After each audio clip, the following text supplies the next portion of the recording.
Yes, yes. What is up? What is up, MCR family? Please let us know how it sounds right now on YouTube, Twitch, and Twitter. A lot of tech issues before the show, so let me know how it sounds. A lot to get to as well. Anthony Joshua losing to Alexander Usyk. Gary's been right for all these fucking years, you know. This shit happens. A blind squirrel finds a nut once in a while, right? Once in a while, man. Once in a while. Obviously, we have the big fight, Tyson Fury, Deontay Wilder, 3 happening this weekend. And a lot to get into. We have been on for a while. Apologies. Day job took over. Had to promote an event here in Southern California. That turned out very well. Maybe touch on that in my experiences with promoting a professional boxing show. But without further ado, let me get to my co-host, the one and only Gary in Dallas. Gary, how are you? Got these in today. The 4s. Can you all see this? Cement print. Like they had on the 3s, but on the 4s, fresh to death. Nobody's got a better sneaker collection than your boy. That's not true. Lots of people have better sneaker collections than me. But mine's getting there. It's getting good. It's getting good. It is so good to be back. It's been a month. Although September was a horrible month for boxing. Had some good news. Almost no fights besides the one big fight, which of course I was right on.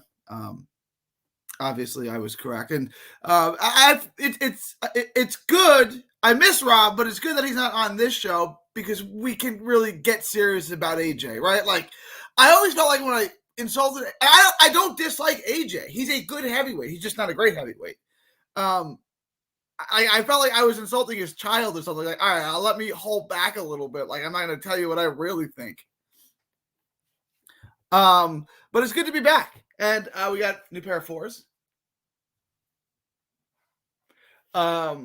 Gary.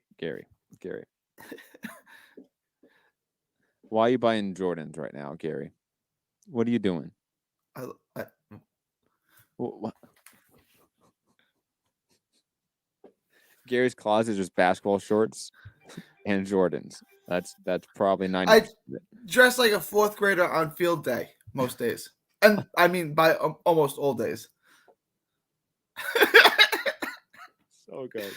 So good. Shout out to Heath, Frank in the chat. Hope you guys are doing well. Let us know how it sounds. Let us know how it looks and everything like that. Obviously been a while and some tech issues before the show. But can I address one thing real quick first? I just want to put this out there because it affects my buddy Juan Tapia, who's supposed to be fighting on the Michaela Mayer card on November 5th. So he was scheduled to fight Adam Lopez. Okay. The contract was signed. It was sealed. The fight was done. Top Rank on October 1st sent out a press release, and I don't know if you get Top Rank releases, but you can look at it, saying Adam Lopez was fighting Adana Choa. So that was strange. 2 days later, Juan Tapia gets a call from the Nevada State Athletic Commission for the fight that was already approved and signed, saying that he was now unapproved, and they went back and unapproved him. So I don't know what that all means, but my boy Juan Tapia from Brownsville, Texas, was approved, had a contract to fight Adam Lopez, and now that fight's been taken away from him, according to Top Rank on October 1st, and 2 days later from the Nevada State Athletic Commission. I'm not saying that it's foul play from Lopez or Top Rank, but something doesn't make a whole lot of sense there. And it could just be commission shenanigans. Like, I'll put it this way. Like, dealing with the commission, now that I've dealt with the commission, it's a whole sphere of work that you have to do as a promotion. The issue is... Go ahead. I mean, like, I remember there was one matchup we had that we ended up changing it up, and the person that was originally approved by the commission for one matchup, he was no longer approved for a different matchup. And it was largely, similar fight in terms of who he's matched up against, right? It wasn't like he was all of a sudden fighting some guy that was undefeated and going to knock him out. He was fighting another guy that wasn't that good. And, the commission decided weeks after they already approved him for one matchup, no, we're no longer going to approve him. Like, this was a week before the fight started. So, I mean, the commission does have some shenanigans involved here. And it's Nevada. They're a big commission, too. So they end up doing a lot of shenanigans. With Tapia, Johnny Blaze, they sanctioned him to fight Shakur Stevenson. He fought Shakur Stevenson about in 2018, a year before Stevenson won a world title. Tapia fought him, went the distance with him. They lost wide, of course. It's Shakur Stevenson, and then they approved him to fight Robinson Ramirez. Yep. And Ramirez is far better than Adam Lopez. So something's not right here. So they approved the fight Shakur Stevenson, who's one of the best fighters on planet Earth, right? And Ramirez. But now Lopez, they said, is he's not seasoned enough to fight Lopez. But he's seasoned enough to fight Shakur Stevenson? Gary. Something doesn't add up here. You're talking about the same promotional company that got Oscar Valdez approved by the WBC and the local commission the week of him testing positive for a banned substance. I mean, come on, Gary. This is my boy, right? He's 27. He's got 2 kids, right? A 7-year-old, like a 2-year-old, I want to say. This is a paycheck for him. It's not just a paycheck. It's a fight he can win. And win on a big top-rank card that can get him another payday, right? Like, it's not just one fight. It's not like a basketball game where you got 82 of them. When's he going to get this chance again? Like, they approved it for the Ramirez fight. He had a shoulder injury. He had to have surgery. He couldn't fight. Then they got him this fight, and then they pulled him out of this fight. It's like he's going to be out of the ring for a year now. I mean, the guy's got a day job. He runs a gym, but I mean, this is a big opportunity for him in a fight he could win. I just wanted to get that out there. Hey, these big-time promoters, they're full of shit, man. That's a damn fact. And the poll they have with the commission is unbelievable. You know, like that's another reality.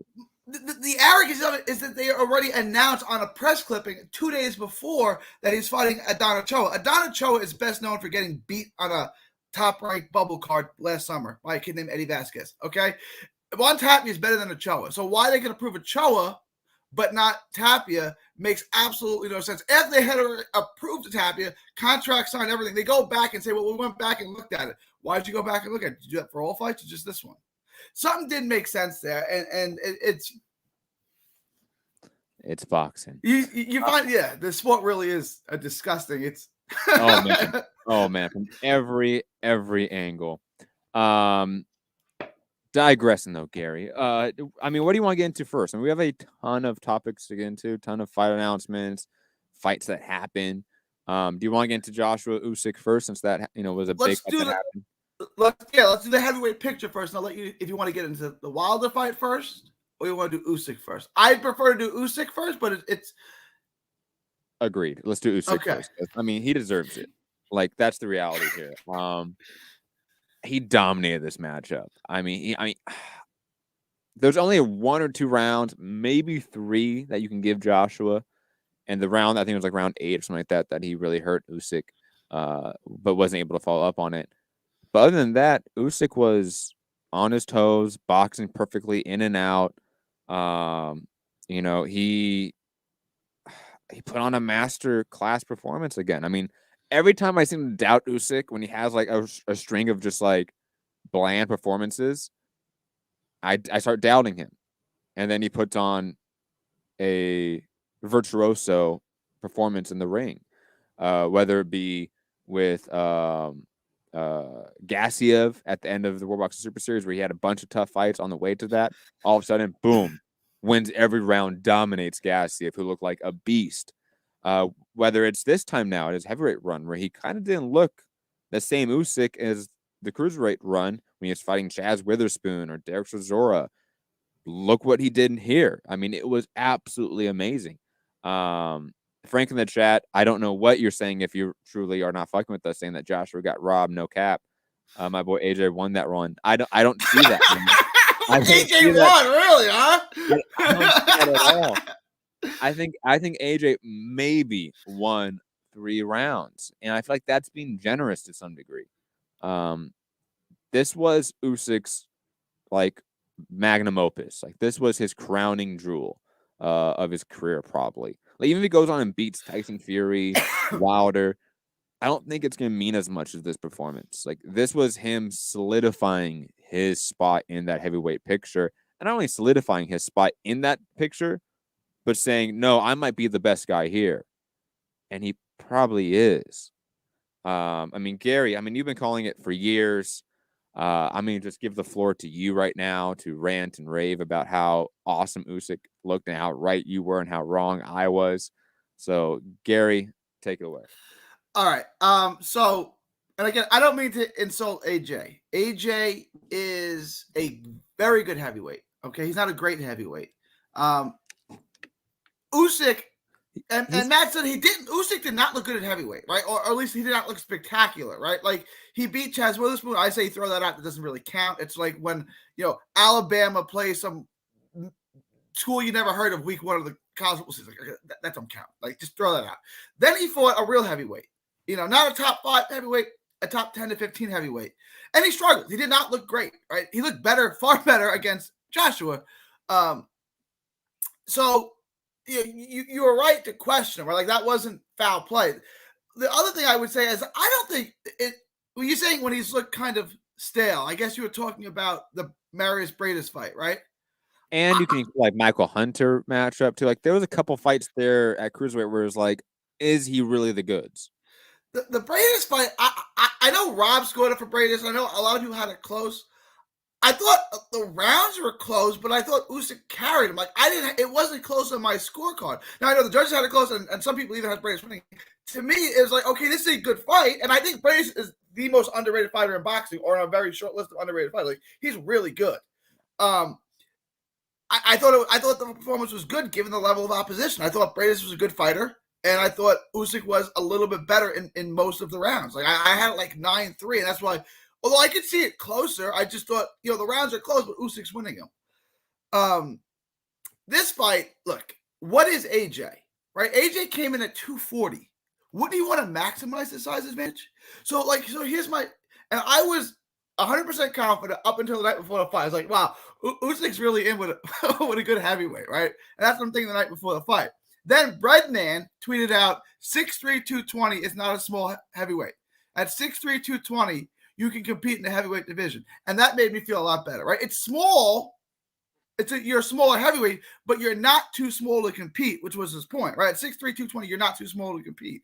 And that's what Usyk is, even though I don't really think he's a real 6'3", but that's besides the point.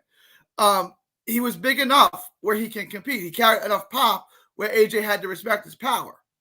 And this is the difference. AJ is a good heavyweight.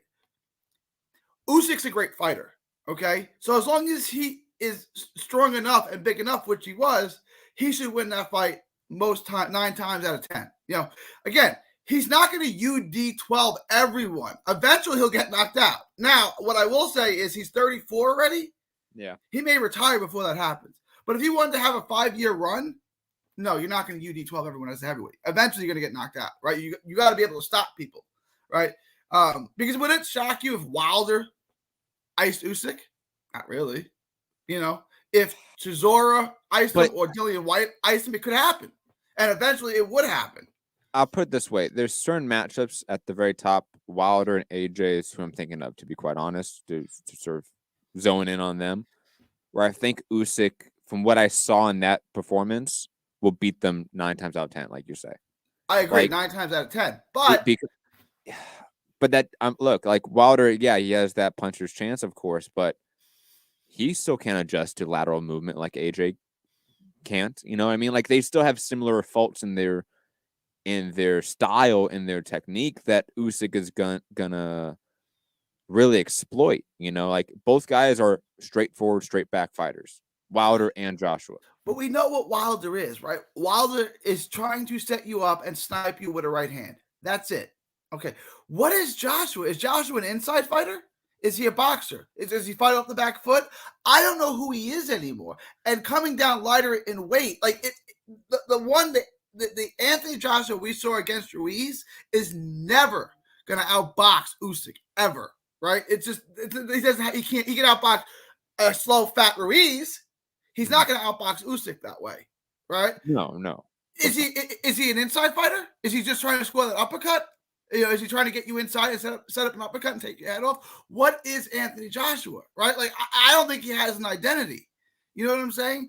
I think he should have came in 255, not 240. He should have bulked himself up to be bigger and stronger. He's not going to outmove him. No, I somewhat disagree with that. He needs to be light enough to adjust to the movement of Usyk, not match it, not outbox him, but to match it to a degree. To like when Usyk is picking angles and taking that sidestep, Joshua could not recover. He could not adjust. He could not swing to his left or swing to his right and time Usyk. I think him being heavier will not fix that. Now, maybe if he's heavier, he clinches up more, he uses his weight more. There's other things he may do, but he's still going to really struggle with that lateral movement, that inside lateral movement of Usyk when he comes in. That, Lomachenko school of offense that they have, right? Like, I don't think Joshua can adapt to that. And now your question of like, what is Joshua? Joshua's a pretty clear-cut boxer puncher, in my opinion. Where, like, depending on the matchup, he might fight more on the outside, he might fight more on the inside. But generally speaking, he works everything off the jab. He works everything up and down, straight forward, straight back. He's not going to dazzle you with head movement. He's not going to dazzle you with any particular thing. But everything is a 8.5 out of 10 with Joshua, or an 8 out of 10. He's that boxer punch. He's the Mike Garcia of the heavyweight division. But that is going to leave him open to specialists like a Usyk. Now, Frank in the chat saying that Joshua cleaned out the division before this. No, he did not. He didn't beat Fury or Wilder. You can't clean out the division for the other two top guys in the division you didn't beat. So, yeah. I mean, so we got a Joshua fan here, and I appreciate that, right? Because, look, I like Joshua. I think Joshua's a fighting champion. I don't think he ducked anybody, right? I think he's good for the sport. I think he's a great ambassador for the sport. I think he's a great human being. He's a great guy to have as the heavyweight champion. That being said, he's not a great heavyweight champion. He's a good heavyweight champion. That's it. And I push back on that slightly. I think in this generation, we have always to think things in perspective, right? Like, to compare this generation with, the 60s and 70s, it's just, it wouldn't make sense. It's a non-starter. But in this era, especially in the last, let's say, 20 years, Joshua is absolutely a great heavyweight champion. But to your point, Gary, Usyk is a great fighter. He's a pound for pound level talent. Frank in the chat saying Usyk was a snoozer. I mean, yeah, but so was Mayweather. So was Pernell Whitaker. Like, a lot of guys have been called snoozers. Joe Calzaghe. Like, you go down the list of the last 20, 30, 40 years, there's a lot of all-time greats on that list that weren't the most exciting. Usyk may not be the most exciting, though I do think he is decently exciting. I don't think he's that boring. But that doesn't matter. Like, he's going to outbox Joshua. He's probably going to outbox Wilder. He's probably going to outbox Tyson Fury, too. You know what I mean? Like, maybe that's a discussion for another time, but Usyk matches up, from what I've seen now, like, he passed a lot of tests, in my opinion. He matches up perfectly with the rest of the division. Andy Ruiz, Dylan White, like Luis Ortiz. It doesn't matter. Like, Usyk matches up well with everyone right now. He showed that. The one who kind of, I think, if I say, okay, somebody beats him, who is it? Ruiz is kind of the one I would, because Ruiz can match him for a lot of things. And Ruiz, as we saw, has the power to knock him out. Ruiz, I think, would be the toughest challenge for him. I think he gets inside on Fury and outpoints Fury. I don't think Fury can keep him on the outside. Wilder, he's clearly more skilled than, although Wilder always has the puncher's chance. Ortiz, if Ortiz was a couple years younger, I think Ortiz would have a chance. But Ruiz, I think with Ruiz's speed and his combination punching, I think the Ruiz fought AJ the first time. The Ruiz fought AJ the second time ain't beating nobody, right? Mm-hmm. But that Ruiz, an in-shape Ruiz for Ruiz's standards, I think is really, really good. A Ruiz that's now a few camps deep with Eddie Renesso in their strength and conditioning regimen, as I would like to call it. And the new back tattoo. I mean, come on. Ruiz is unstoppable. Come on, guys. Please never post that picture again, Ruiz. Or just, like, you don't need to show us the full thing. Like, you can just see the back part of it. Like, that's cool. But digressing, I mean, I think Usyk probably sits out for the next 4 months or however long that's left in the year and fights Joshua first quarter next year in that rematch clause. I think that's what's most likely going to happen, right, Gary? You think they turn it around and fight December? No, I think it happens first quarter of next year. Yeah, and it for sure happens. For sure, because AJ watches, because like I said, AJ doesn't deck people. AJ's a good champion. He's good for boxing. I don't think he should have fought Ruiz. Fortunate for him, Ruiz came in 100 pounds overweight, and he was able to handle him. I don't think he should automatically take Usyk because he can't beat Usyk, right? What's interesting is he got that lifetime contract with Hearn. If he loses again, which he will, I mean, look, he's always a draw, just like Mike Tyson's always a draw. But does he keep coming back knowing he's not the best heavyweight in the world? Fighters out there, do not sign lifetime contracts. Not even fighters. Human beings don't do that. Yeah. Anyone, do not sign lifetime contracts. Not worth it. You don't need it. Trust me. I don't know what happens with that. I think no matter what, like let's say Joshua loses to Usyk again, Joshua's still going to be a massive moneymaker for Eddie Hearn, Matchroom, and DAZN, right? Like Joshua's still going to be able to pull 20, 40, 60,000 people in the UK. Fights with Dylan White are still going to be massive pay-per-views over there. And it's not like he needs to rebuild that much to fight Wilder, Fury, or Usyk in a trilogy fight. Like, let's be honest, the heavyweight picture isn't like the deepest because it's the heavyweight division. It's not. It's the deepest it's been a while, though. True. Yes. Relative to the Klitschko era. But, I mean, let's say in 2 years' time or 3 years' time, and let's say Joshua loses to Usyk, Joshua gets a bunch of wins in the meantime, Usyk's still around, people will take a trilogy fight. Yeah, no, people would. And Joshua's young enough, you know? Like, Joshua's young. The idea of him in 3 or 4 years' time being 34 and, like, a real mature heavyweight might be interesting. And I also think that he showed enough in the first fight with Usyk where I do think he can adapt and be far more competitive in the second fight. When? I don't know, because I still think that lateral movement issue is an Achilles heel to him. But he still can be a far more competitive, land a lot more shots on Usyk. He can still do a lot more in the rematch. Let me ask you this, right? Does AJ beat any of these guys? Usyk, In Shape Ruiz.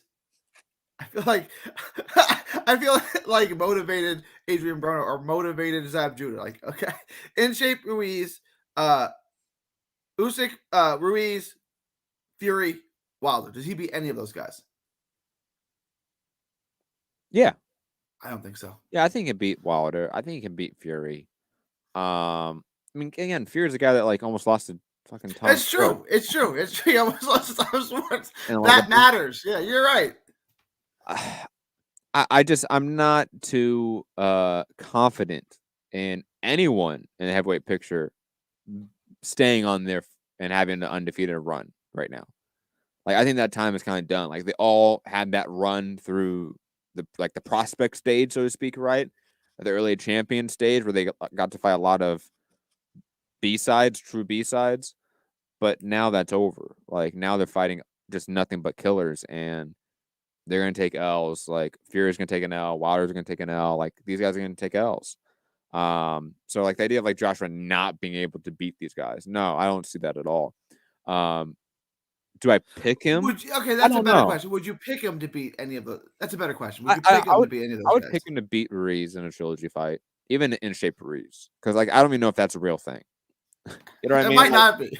It might not be. It might not be a real thing. You know, like he got caught. Like fighters get caught in the heavyweight division. Like you said, like Usyk, he's better than all these guys. But if he fights for 5 years in this division, he's gonna get caught and he's gonna take an L. At some point, it's the heavyweights. Like, it's almost impossible to do that. So, I think Klitschko got caught by Corey Sanders. It happened. Heavyweights can hit. I don't know. I mean, Ruiz, I'd probably pick him against. I think for Wilder, it heavily depends on this weekend. Like, heavily. Like, all that clips we've seen on social media of him actually doing, like, body work and, like, mitt work for the first time. Like, does that matter? Like, do we see a new improved Wilder at like 35, 36 years old? That's a huge question mark. Tyson Fury is always a question mark because it's Tyson Fury. So it's hard to say picking because like we're gonna get into it in a second with Wilder Fury. It's hard to pick for that one too. Fury saying he's gonna come in the heaviest of his career.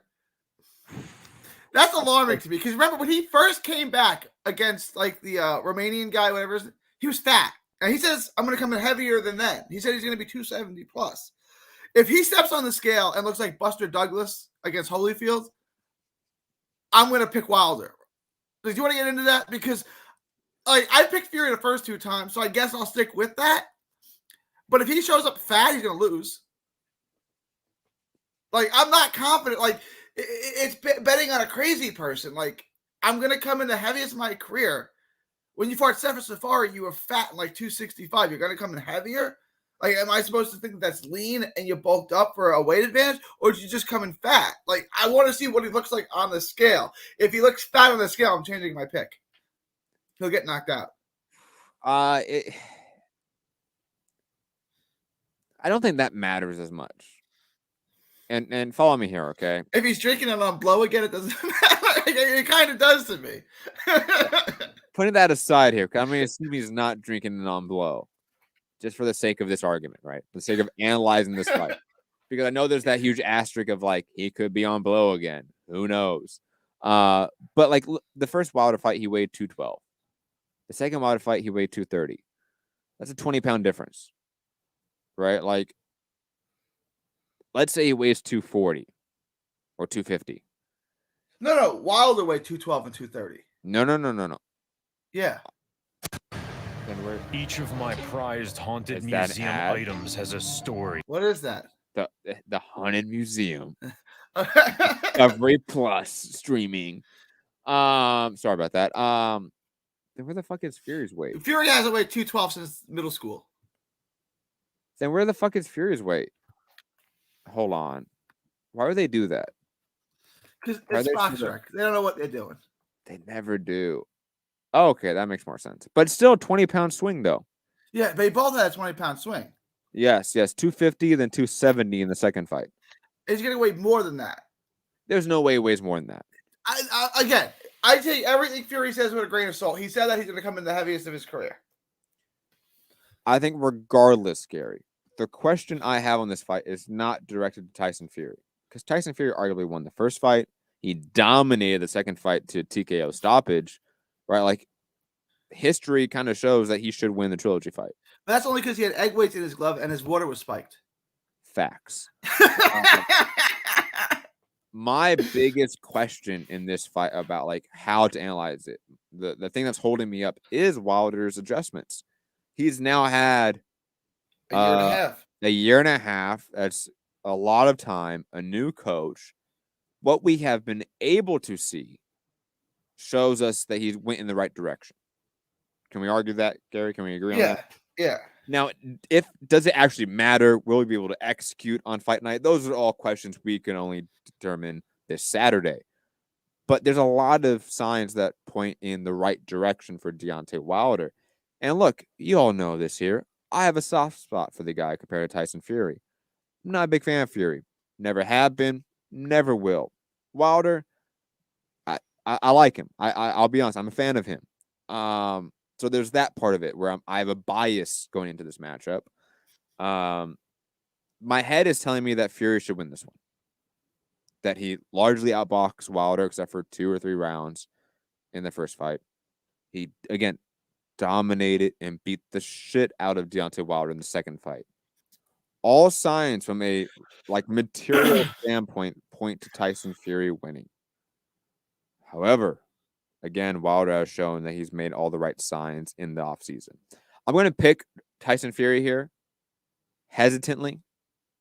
I think in the first 6 rounds, we'll be able to get, or maybe first 4 rounds, we should be able to tell what we have, what Wilder we have. There's a lot of things that we're going to figure out relatively fast in this fight. Gary, your thoughts, man?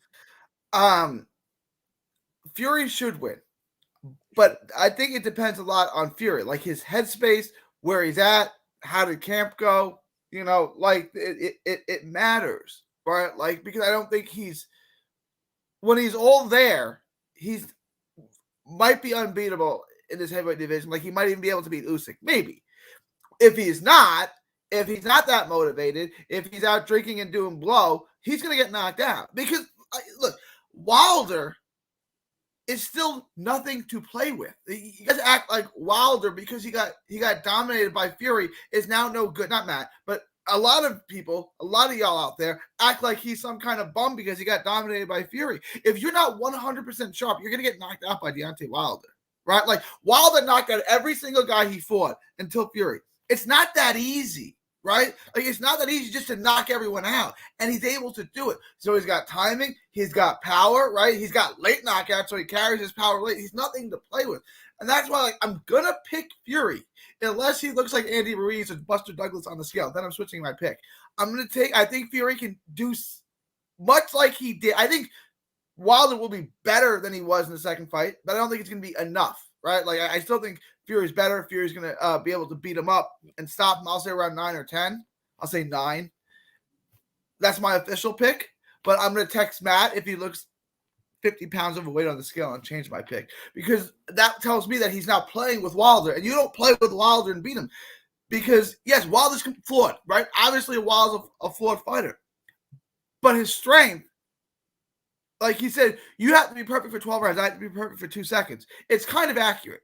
Right, with Wilder's power. So if I don't see like Fury looking primed, I'm going to pick Wilder. But officially, right now, and this is subject to change depending on what Fury looks like on the scale on Friday, which is tomorrow. That came up quick. I'm picking Fury. Mm-hmm. Yeah. Let's briefly go over the undercard. Robert Helenius versus Adam Wanaki. F.A. Ajagba versus Frank Sanchez.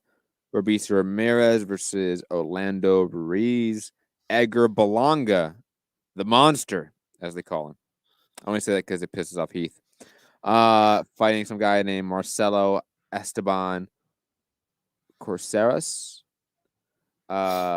Julian Williams, J-Rock Williams, back. He hasn't fought since that loss, huh? Damn. Has he not fought at all? I guess not. It's been over a year and a half since he fought. I wonder how he's going to look fighting a guy named Vladimir Hernandez. Yeah, so they haven't fought a real tune-up. So he should be fine.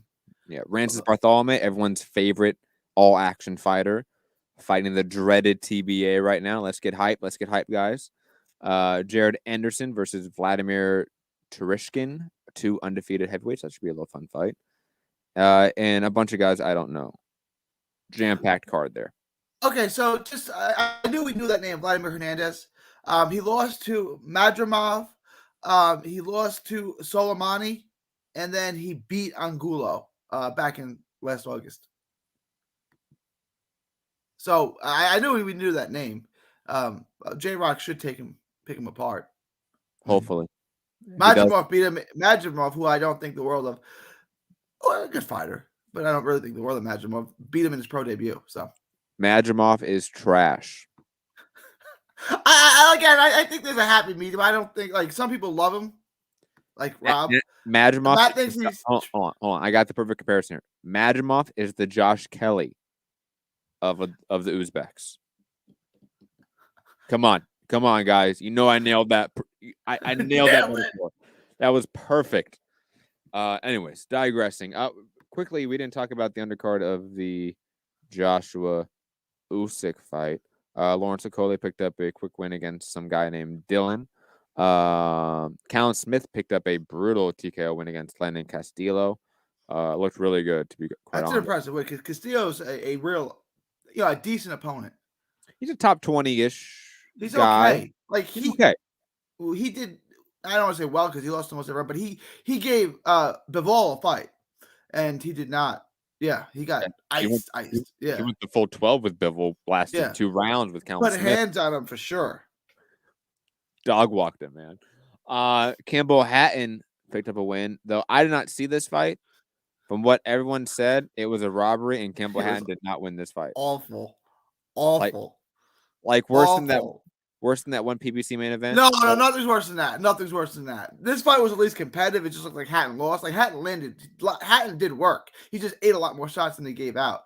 The Michael Fox fight you're talking about? Yeah, nothing's worse than that. I've been watching boxing 30 years. I've never seen anything that bad. That was That was like peak bad joke. Okay, we have a list of topics to get through right now, ladies and gentlemen. I'm working my way from the top to the bottom of how Gary has it listed. Okay, so I sent them over in no particular order, so this is just like random as shit, man. If you're upset your favorite fighter is not first, email Gary at whogivesaffuck@gmail.com. That's who you should be sending the emails to. Underscore who.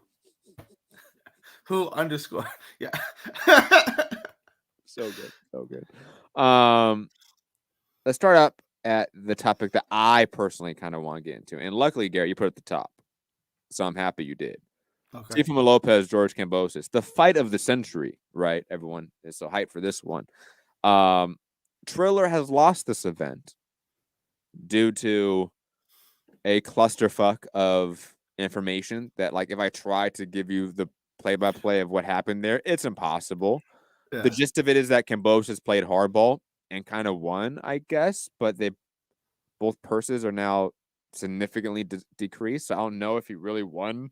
Yeah, how's that winning? I don't know if he won here. I'm very confused.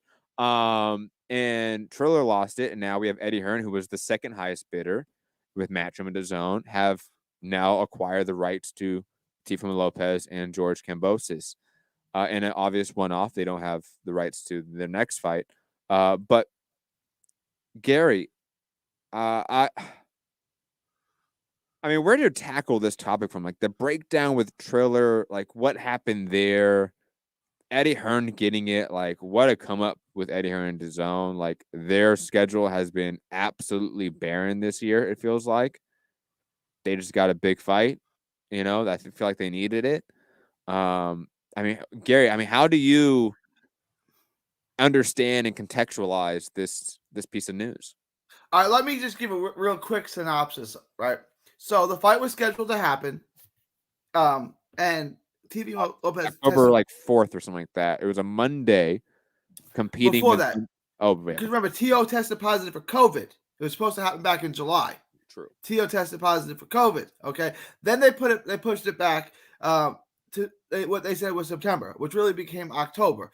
It was supposed to be on a Sunday, and then they didn't want to do that because it would go up against a potential Yankee-Red Sox playoff game, okay, which actually that game was on Monday. And then they didn't want to push it back on Monday because it would be up against Monday Night Football.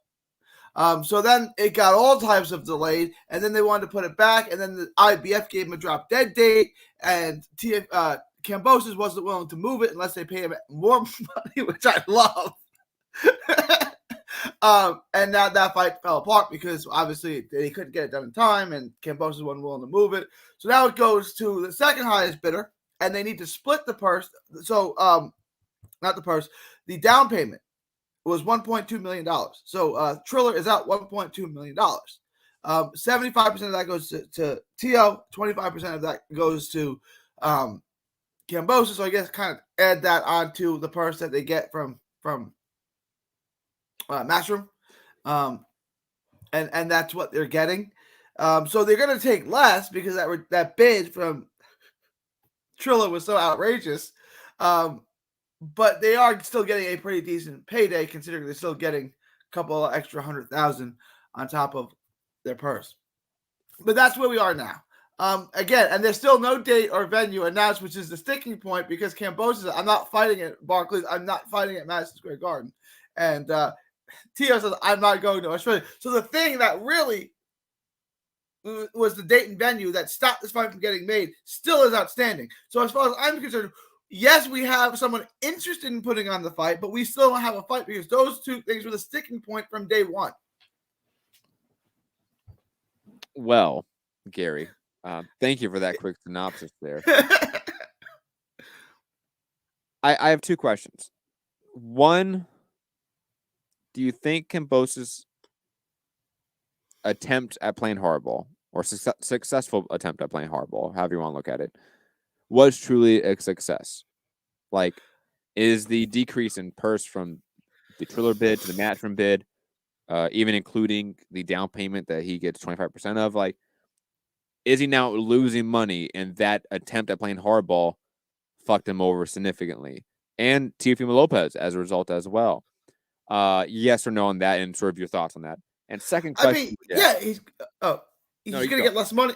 He's gonna get less money for the same fight, right? I mean, he's just fighting on a different network now. He's still fighting the same guy and getting less money for it. So that you posted your L online, Kambosos. Yeah, I kind of agree with that. I think that was a massive fuck up there by Kambosos and his team. Even though I'll be honest, Triller clearly does not know how to promote boxing. I think we now have like a year of it now, right, Gary? It's been close to a year. It's not that great. They clearly don't have a lot of long-term planning going on there. You know what I mean? Plus, I mean, they allowed this fight to get to a position where not only were they lost the fight, they lost a $1.2 million deposit on a fight they're no longer getting. Here's my thing, though. Was that cutting their losses? If they put the fight on, were they going to lose more than $1.2 million? I don't know the answer to that question, but it went from a $19 pay-per-view to a $49 pay-per-view overnight. I think they're looking at this as we're going to lose money on this either way. This is at least I know what my losses are. Let's just get out of this. You're right, but then that goes back to the lacking of long-term planning. Why would the fuck would they put a $6-point-something million bid on Teofimo Lopez versus George Kambosos pay-per-view? Why? Like, was Ryan Kavanaugh snorting a lot of coke at that time? Was he calling up Harvey Weinstein, his buddy, and going, "Hey, what should we do here?" And Weinstein was like, "Any women boxers?" Like, what was happening here? Okay, like, I'm so confused here. And then you have, from what I understand, Gary, and correct me if I'm wrong here, Peter Kahn, who's a big-time manager in the sport, I believe it's Kambosos' manager, right? Yeah. He's also the head of Triller's boxing department now. They signed him to that, remember? No conflict of interest there? That's what I was going to say. That seems to be a conflict of interest, obviously. There's a lot here that I'm just very perplexed on. And Triller is growingly becoming an obvious, like almost like money laundering scheme, it seems. Like it's a cash dump scheme for whoever is dumping cash into it, because none of these moves make sense. And even when you have a guy like Peter Kahn involved, who has a conflict of interest, he wouldn't have fucked this over this way if it wasn't for the entire network being rotten to some degree. The boxing is a filthy corrupt sport, and you really can't bring outsiders into it who don't know the business. It doesn't work like other sports or even other businesses. It's uniquely corrupt, and you really have to know the business inside and out. If you don't, this is what's going to happen. Just for a quick example, for the last show I did, right? The light and production company that we paid for, right? They do music. They don't do boxing, right? So when they're giving us their graphics for the lights, the chairs, all this stuff, what the setup, and in our mind, we're telling them the lights look good. We're giving the sign off on it, right? But we've told them we have to stick to their certain seating chart. Why? Because it has to be accepted by the commission. The athletic commission has to approve of your seating chart, and you cannot deviate from that seating chart. So on Friday, Saturday, when it's fight time, the entire venue is not set up to that seating chart. And then we had to change it Saturday morning. Okay, like so much could go wrong. Let alone like any other thing in boxing. Like, there's so many different facets to this industry and how things get moving. That's nothing like anything else. Nothing like any sort of other type of promoting, club promoting, music promotion, a different type of sport. It's its own entity, its own Pandora's box of bullshit. Okay. And I think, like you said, Gary, like these new networks or these new entities that come in and try to take up boxing because in their minds it's profitable for some reason. Don't know why they think that. It's not, right? Because it's relatively cheap to put on. It's cheap to produce. So that there's so much money and so much cost that goes into it that you're not taking into consideration. But here's the thing, Gary. It really isn't. Like, we've promoted pro wrestling and pro boxing. Pro wrestling is, let's say, on average, 1/5 of the budget as the pro boxing event. 1/5, give or take, right? Why don't we see that run by networks to like buy up, purchase rights for local or medium wrestling promotions? Because it's cheap production. You have a internal fan base that never really leaves, right? Like, you have that hardcore fan base like you do in boxing. I just don't get why boxing is that thing, other than the fact that I like, from what I've heard from being in the industry a little bit more now, a lot of these promoters use it as sort of a way to offset their losses, to put it the most politely. Like that. Yeah, I've had promoters, who instead of going to Mexico and paying an opponent, they'll put a show on and say, okay, I lost $4,000. I would have had to pay that anyway, so I just put a show on. At least I had a chance to make a profit here. As if I just go to Mexico and pay for an opponent, I know I'm coming out of pocket. Like, that's what I've signed up for. Exactly. So that's a great. Put a whole show on for one guy. Like, it's crazy. It's crazy. Liam Roscoe looks like he did the math over there. Cambosa's out pocket roughly $300,000 with the purse bid difference. I wouldn't be surprised if Matchroom make that difference up in future fights from him, because he is a Matchroom fighter, right? Is he a Matchroom fighter? He fought Lee Selby. He's fought on Matchroom, but that was a fight. That was a final eliminator. I don't know if Cambosa is a Matchroom fighter. Is he?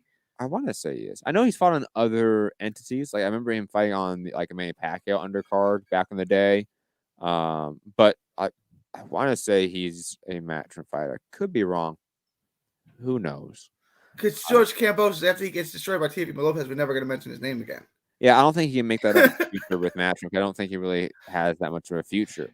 If he wins, though, Matt, if he beats Teofimo Lopez. Because in my mind, he's a poor man's Luke Campbell. Right? In my mind, George Cambosa is a poor man's Luke Campbell. Luke Campbell was never even a champion. I got one for you. Hopi Price is a rich man's Luke Campbell. We don't know yet. Hopi Price is good. Moving on from that, Gary. Let's talk about Crawford Porter agreeing to terms. The fight looks like it's happening. We don't have a date or location yet, right? But for Porter Crawford? Yeah. Yeah, we do. We do? Yes, sir. Now that's done. That's done. Because it was supposed to go to purse bids, and like a day or two before purse bids, they got it agreed on. Oh, Liam Roscoe. Cambosis is with Lou DiBella. So that's a good place. I guess it wasn't such a great place for Regis. They liked each other too. It's just like, and Lou was like, "Sorry, no one will. I got the best 140-pounder in the world here, and no one will call me." Yeah, November 20th. It's in Vegas. At the Mandalay, right? That's right. I remember seeing that in like Mandalay. I had to pick like the oldest fucking arena in Vegas.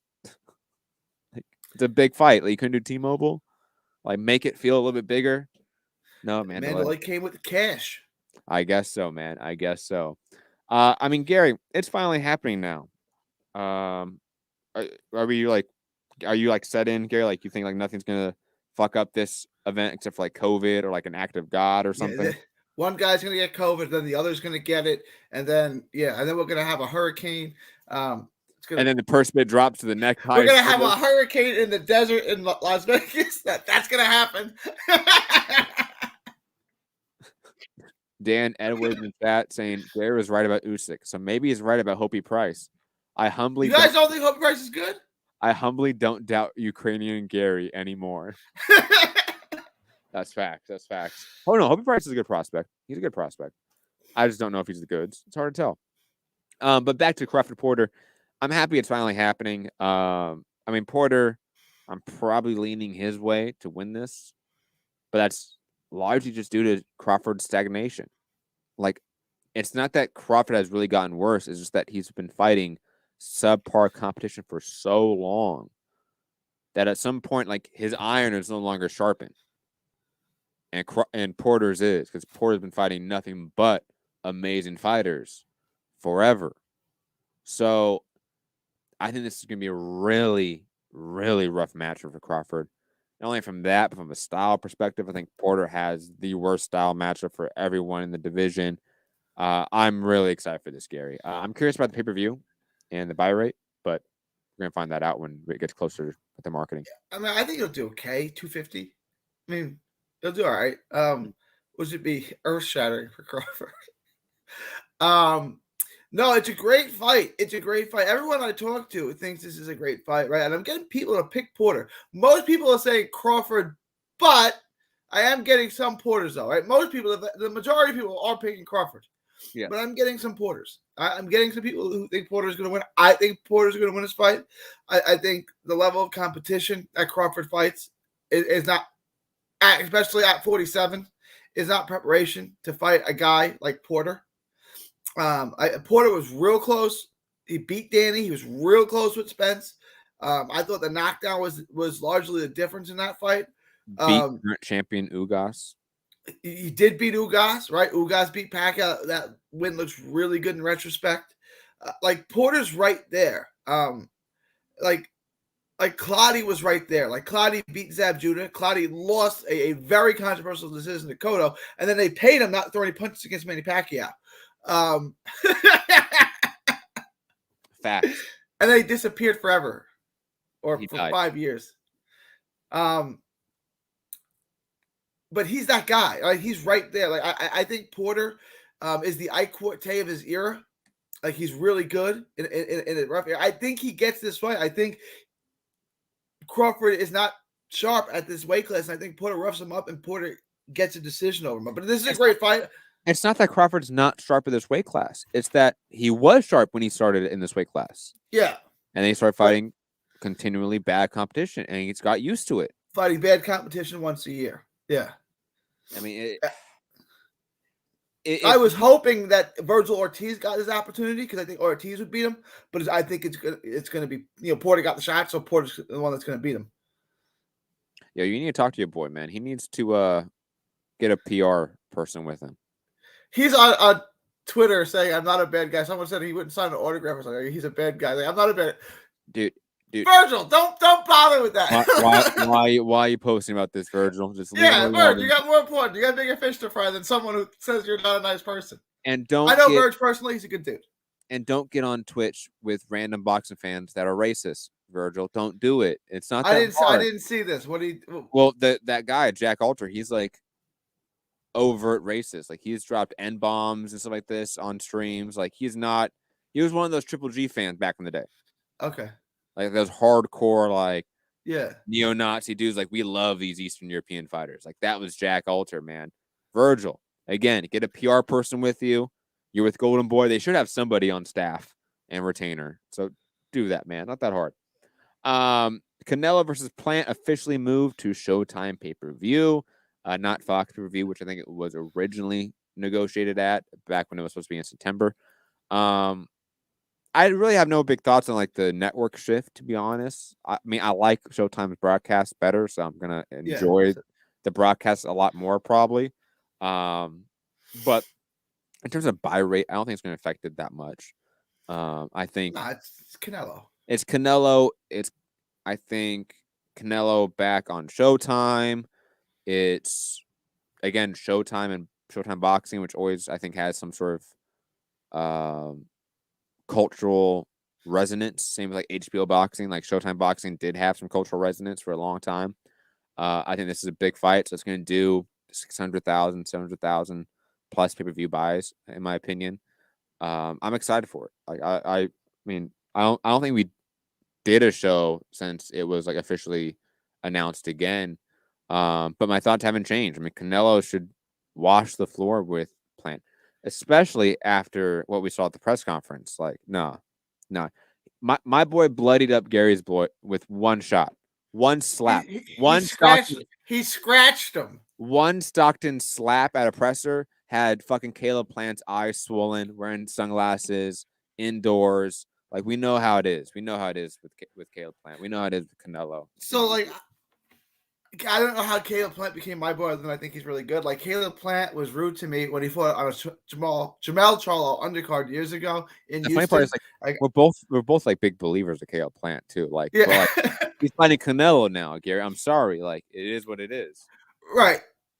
So Canelo, I think, is an indestructible force right now, right? Like, he's just gonna get in, and Caleb Plant might be doing well for a while, like on paper, like he might be even in rounds, like he might be doing okay, but eventually, Canelo said he was Caleb Smith had a good jab, so he's gonna take his jab away. Right by the 8th round, Caleb Smith couldn't throw his jab in him. He couldn't pick his arm up anymore. Right? He said he's gonna smash Philly just on his eye. What did he do? He broke his orbital. Right? He's like an indestructible force right now. Like, he's just gonna get in there. He's gonna punch Caleb Plant in the arms. He's gonna hit him in the body. He's just gonna break him down. Right? And he'll probably stop him late or win a wide decision. So I'll just go ahead and take Caleb Plant on points. I say Caleb Plant 116, 112. Gary, I will say this though, Canelo, like, getting real confident with his English now. I'm loving it, man. Most marketable athlete in the world. Who said that? ESPN? Sports Illustrated? Forbes? Let me see who it was. It's the last one I sent you, right? So it should be on top. Shit, I have it right here. Hold on. Where is it at? It's a boxing scene article, but let me pull it up.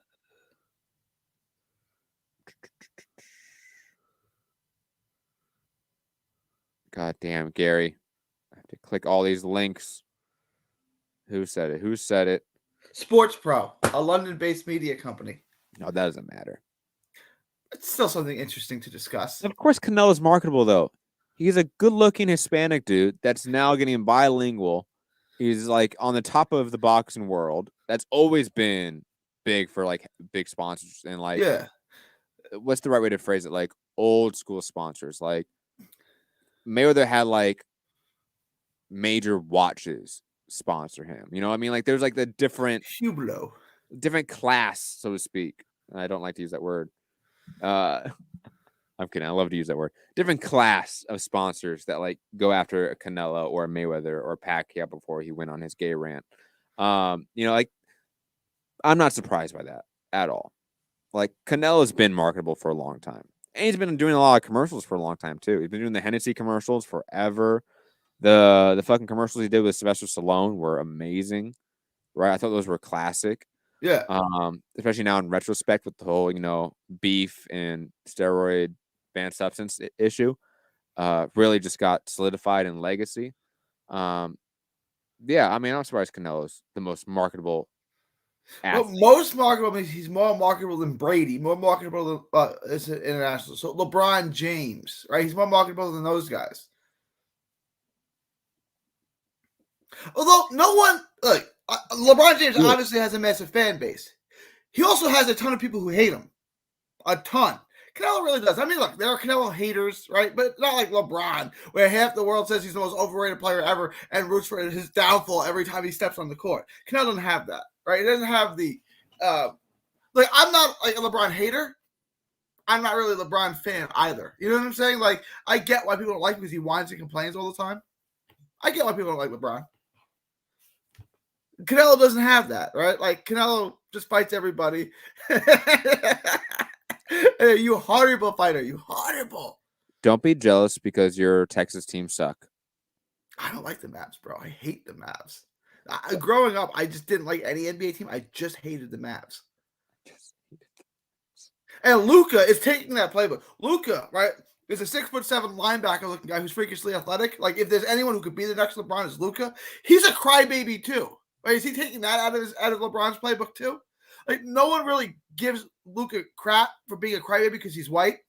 But he's just as big as crybaby as LeBron is. He cries on every call. He got a Hall of Fame coach, Rick Carlisle, fired, right? Who some people think is the best coach in the sport because, I don't know. He tells me what to do. Yeah, he's your coach, right? And Carlisle knows, like, look, Carlisle, it's me or him. Obviously, you're going to take Luka, so I have to go. So you got to get rid of me, right? Because you're not going to get rid of Luka. So I can't work with this guy anymore, so you got to fire me. No. Carlisle said that, and now he's going to Indiana.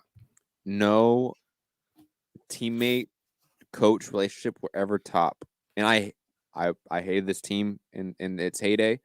But Popovich and Tim Duncan, Tim Duncan. That will always be the best pairing in terms of like nothing will beat it. Like I'm sorry, like they're the best. Duncan wasn't a perpetual crybaby. Here, Duncan, here's your job. Do your job. Okay, coach. And you would never. How dare this guy tell me what to do? And you have Popovich just firing off one-liners in the back, torturing motherfuckers, man, and pressers. Popovich is a fucking god. Okay, he's my favorite basketball coach of all time. Digressing though, back to boxing, Gary. Where are we at? Since you mentioned Regis leaving Lou DiBella, he's left Lou DiBella for a new promotional company called Probellum by Richard Schaefer, along with Ricky Burns and Amontis Satonius. Estanius. Who cares? Estanius. It doesn't matter. He's an industry plant. I don't know what to think of Richard Schaefer because there's been like a few times now where I feel like he's tried to like restart whatever he does, and just for some reason like peters off and just doesn't do anything. Am I wrong in that, Gary? Yeah, no, you're right. It was why I don't understand why Regis is signing with him as opposed to one of the major players. Look, I get it, right? Because right now, Probellum doesn't have a TV deal that I know of, an exclusive TV deal. So in theory, he could go fight on any network against any fighter. Except you just did that with Lou DiBella, and you couldn't get a fight despite being the best 140-pounder in the world, right? So, like, I just feel like you put yourself in the same position with Schaefer. Maybe Richard Schaefer has, like, I'm not going to say better connections, but he doesn't go to the media like Lou DiBella and burn bridges with those connections. That's true. I love, like, the new Lou, so to speak, though it's not that new, of just like being brutally honest interviews about other promoters, his own events, whatever it may be. But that burns bridges in this industry really fucking fast. Really fast. I wouldn't be surprised if Lou DiBella and his volatile nature with other people in this industry affected Regis getting a fight. Would not be surprising at all. Richard Schaefer, I mean, other than the whole Golden Boy situation, not really a guy that rocks the boat. Right? I mean, he's not a guy that goes to the media and torches his rivals or his, like, coworkers, in a sense. No. There's been times Lou has gone on and torched, like, Al Heyman and PBC at a PBC press conference. And he's been interviewed by, like, Fight Hub or some shit, right? And he's just going in. Like, you can't do that at a certain level in this industry. I love it. I respect the hell of it. But that's going to affect you getting fights for your fighters. Like, there's no other way around it. Gary, I don't know what your thoughts on that are. It could lose, explosiveness. He's an Italian kid from Brooklyn. I mean, he is what he is, right? I mean, it's like that. Bob Arum. You can take the Brooklyn out of the boy, but you can't ever take the boy out of, however that saying goes. You can take the boy out of Brooklyn, dude, but you can't take the clearly they like messed up his like edible supply that day. Easy, Bob. Yeah. He was pissed off about everything. I mean, it's possible that Lou's, but like I think Lou's at the point now. I think he's 70, right? He's at the end of his career. He's been in boxing forever. Like he's had it. Like I've just had it. Like whatever. Like, and he's just letting loose, letting rip. Because remember, he ran HBO boxing for years. For years.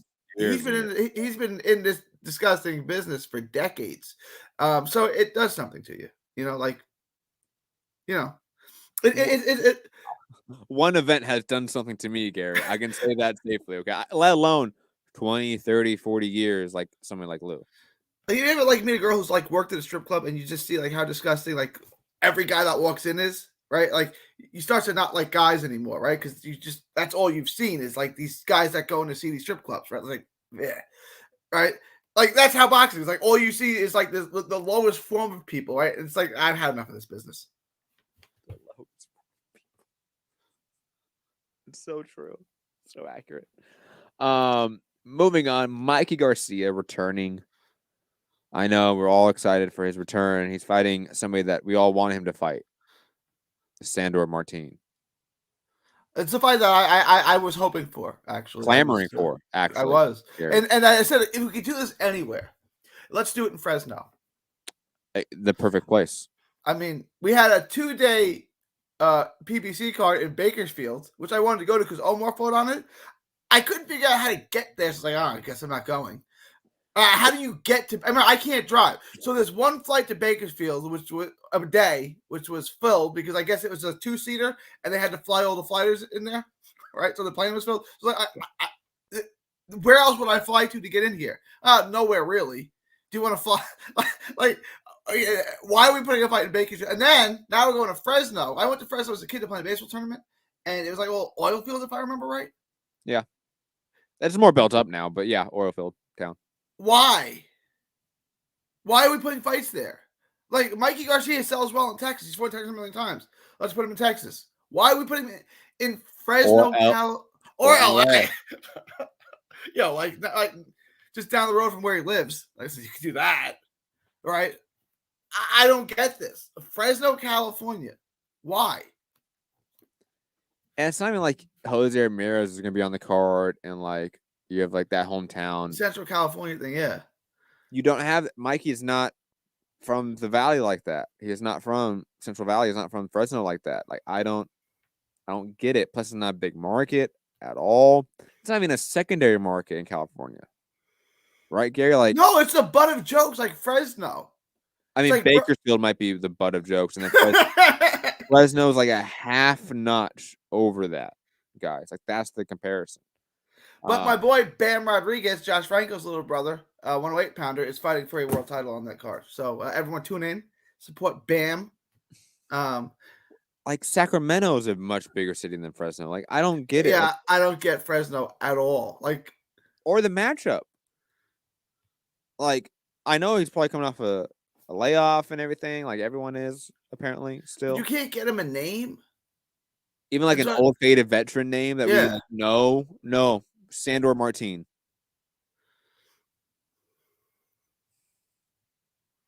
The sad part is, Gary, from my understanding, this is the biggest fight on DAZN's schedule so far for the rest of the year. Well, it's Mikey. Bam is on the undercard. Bam is freakishly good. But like, there's no other like fight or like nothing of note. They got Andre now against Stop. Quigley. I mean, we can talk about that right now. Okay, can I just say, Quigley's not a good opponent. No. He'll lose. He's not a terrible opponent. No, he is, Gary. Gary, stop. I was there live. I covered it when he had a draw with Glenn fucking He beat Glenn Tapia. He won the fight. It was a draw. Look. He might have won, Gary, but everyone there knew that it was a draw, and we were all worse off for having watched that fight. Quigley's a guy where he's got skills. He can fight in the pocket, standing stationary, or he can fight going backwards. In the Tapia fight, he fought coming forward, which he can't do, which I don't know why he did that because Tapia can hit. It was the worst game plan ever. You can't fight that way, and Glenn Tapia can only fight with you coming to him. What kind of fighter is Quigley? He's a fundamental guy. He's kind of long for the weight class, and he jabs. He's a jabber who circles. Right? He's fundamentally sound. He can go to the body a little bit. Like, he's a decent fighter. This makes for a boring fight because you know what's going to happen. Andre's going to start fast, and then they're going to box a long range for 12 rounds. And it's going to go the distance, and it's going to be awful. So I don't think Quigley's a terrible opponent. Well, he's not a good opponent. I don't think he's terrible. He's awful, Gary. He said he is dude, he's worse than Walter White. I don't think he's a bad I don't think he's a bad fighter. I don't. He's not going to win, right? Like, Andre goes, I want Charlo, I want Triple G, I want Canelo. And he heard like, best I can do is Jason Quigley. I don't think I know everyone hates this fight. I get it. It's not a great fight.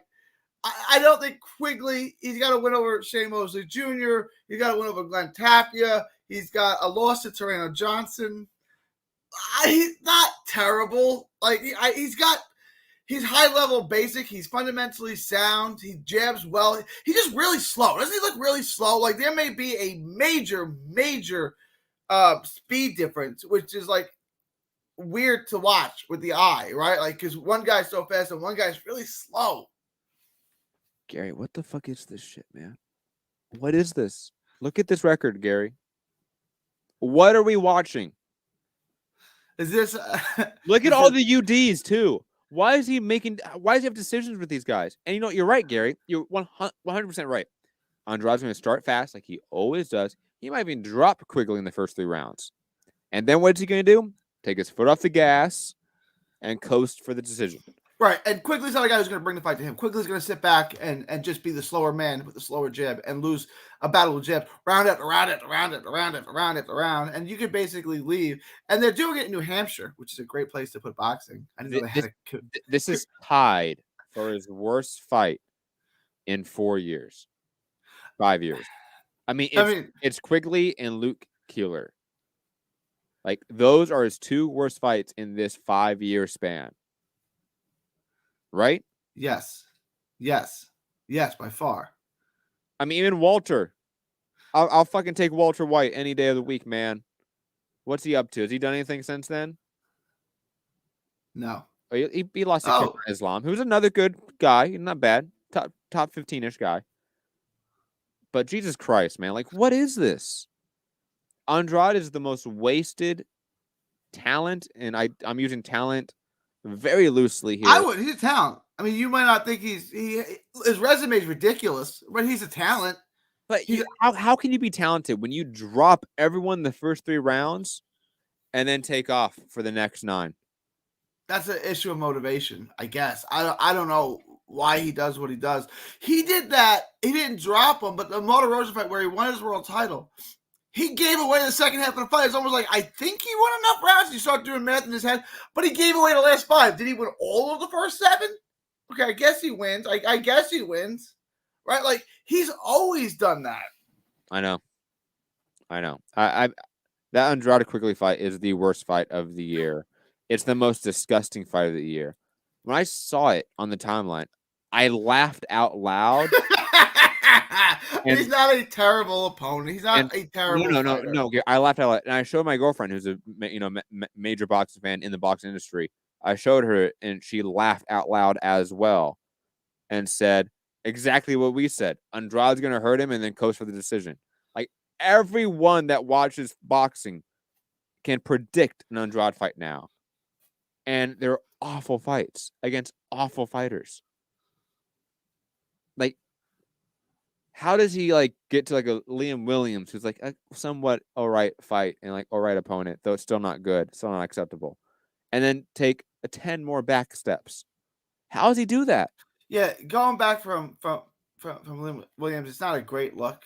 But again, I don't think Quigley's is as bad as everyone's making him out to be. Dude, if Andrade had fought like Shane Mosley Jr., that'd be laughable. He did have basically 50. I know he got the decision. It was a very close fight. And Shane Mosley Jr. lost to my boy, Mark Christopher Atkins. Look at Mark Christopher Atkins' record. He beat Shane Mosley Jr. So you're right. I mean, that's not a good look. He should have outclassed Shane Mosley Jr. And it was. Liam's absolutely right here. The fact that Munguia and Andrade are fighting a week apart on the same network in the same weight class is everything wrong with boxing. I'm not going to say in America at the moment because that's like boxing international. Although Munguia and Gabe Rosado is a fun fight. That's I will talk about. We're going to talk about that later. That's a great fight to have on a Friday, and then when you have a big fight on a Saturday, like a major mega fight on Saturday, you open up that fight on a Friday because that's a fun fight. I don't know what this is. This is so sad. Back to topics though. Where are we at? Loma versus Richard Comey, official December 11th. I love this matchup. I love the fight. I think Loma should win because he's the better fighter, and Richard Comey on defense is atrocious. But I love the ballsy matchmaking here from Loma and his team because they can probably deny this with their standing in the promotion, their standing in the sport. Like, they could take softer touches if they want. But they fought Nakatani, who I think highly of, and now he's fighting Richard Comey, who I think extremely highly of in this division. one of the top 5 guys in the division, without a doubt. Arguably top 3, top 4. So all credit to Loma in this matchup. Again, I'm picking him in this, except for if Comey can hurt Loma and then maybe fight changes up drastically within drop of a dime. But Loma should win this one. I'm not ready to pick Loma. I think Comey might be able to bully him. Look, he's trained by Andre Rozier. Andre Rozier trained Derevyanchenko when Derevyanchenko beat the hell out of Triple G and won every round and then lost the decision. That was totally bogus. I think he has a knack for solving people, Andre Rozier. I really do. I'm not ready to pick Comey yet, but I'm also not confident enough to say that I pick. I think this is a Loma. I think this is a really interesting fight, and I'm going to have to do a deep dive and really go back and watch some Comey to see how bad his flaws are. Right? Comey is what he is, right? He's a brute force offensively. Mm-hmm. He's freakishly strong. He's a big puncher who's flawed in a lot of other areas.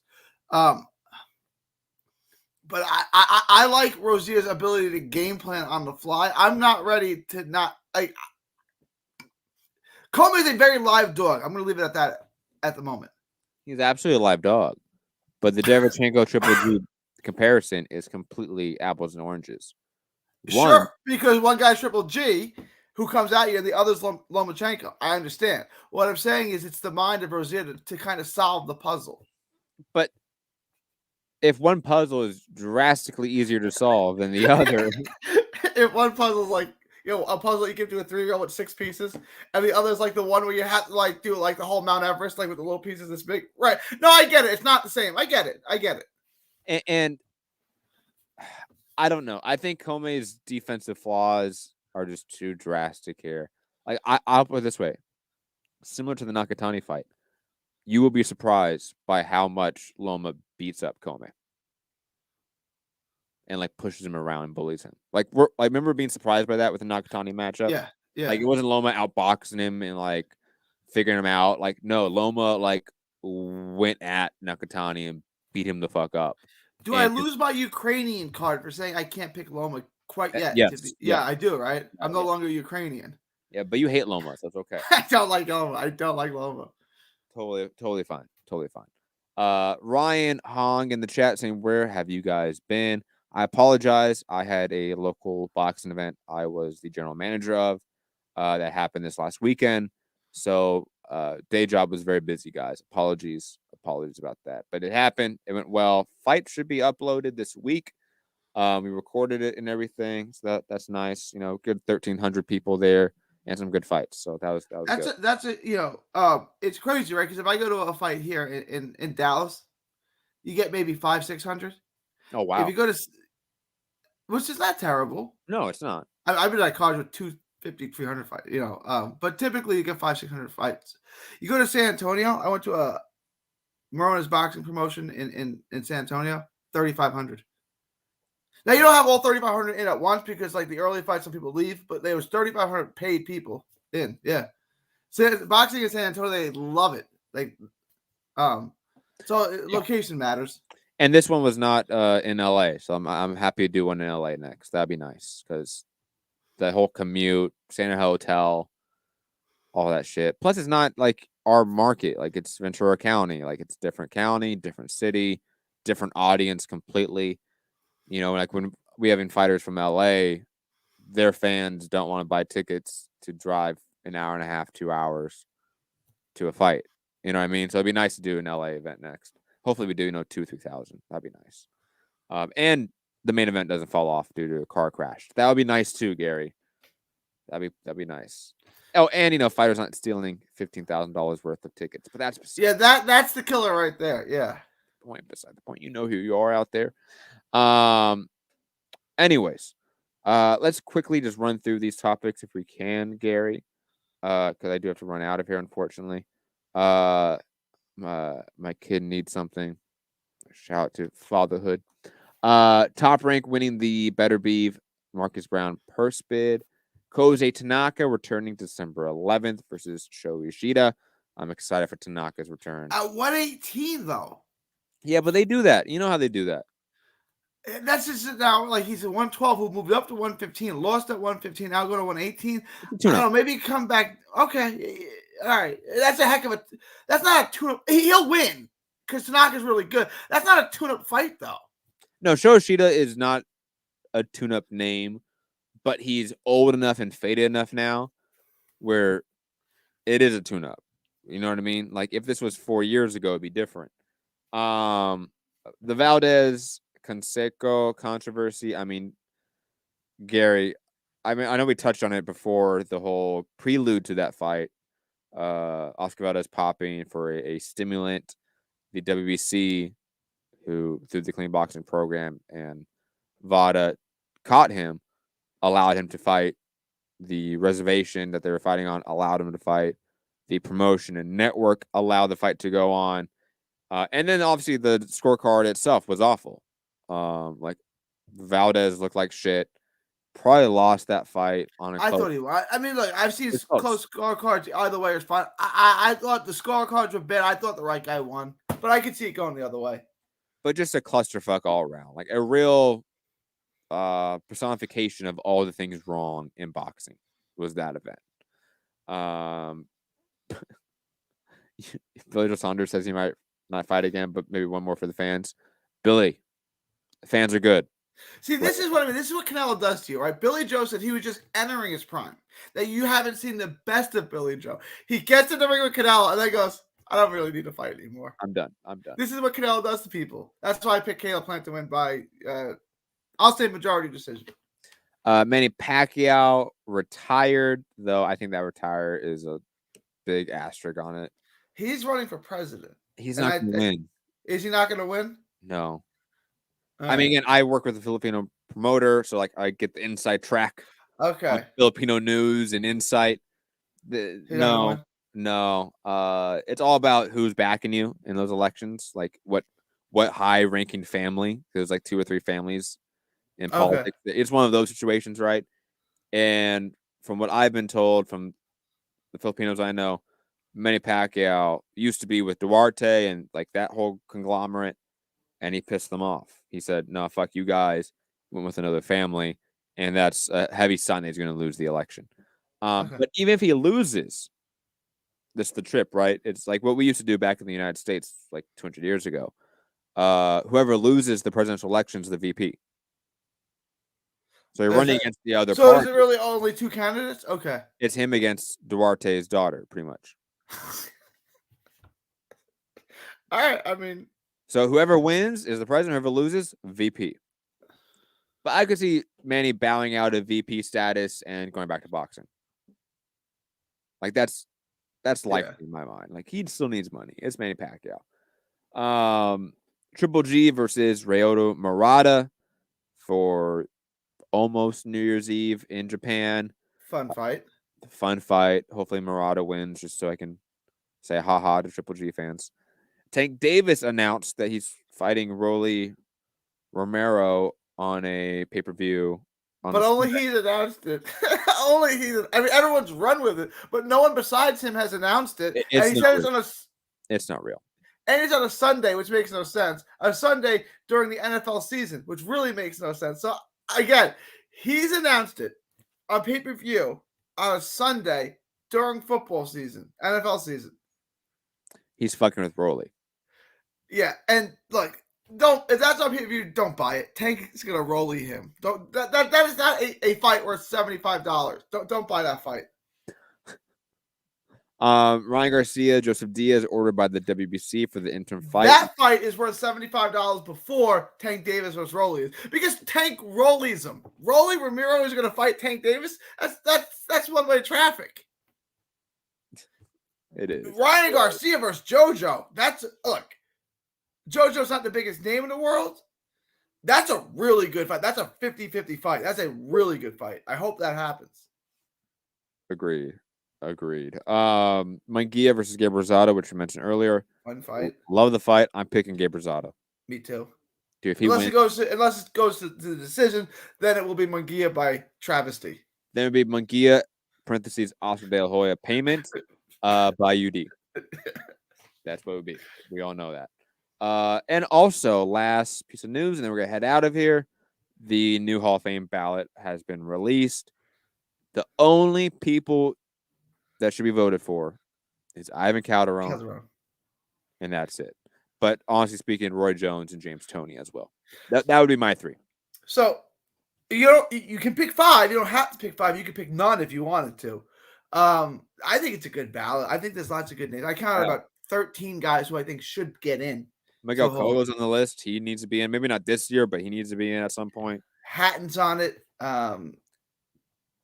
Julio Arce is on it, right? Like, there's a lot of good fighters on that list. There's good names on it, but Calderon, it's due time. Let's put Ivan Calderon in the Boxing Hall of Fame. Agreed, Gary. Gary, that might be it for the show, man. We're gonna. It's just weird though, right? Like, smaller guys get in, but it seems like they're selective on which small guys get in. What do you think they're selective about? Like, I don't know. Like, they're gonna let Jones get in. Roy Jones popped dirty, but they're not gonna put James Toney in because he popped dirty. It's like none of this really makes sense to me. I know James Toney tested positive about 3 times. I get it. So it is a little different. But if your standard is if you test dirty, that's why because is James Toney a Hall of Famer? Obviously, he's a Hall of Famer. He's an all-time great fighter.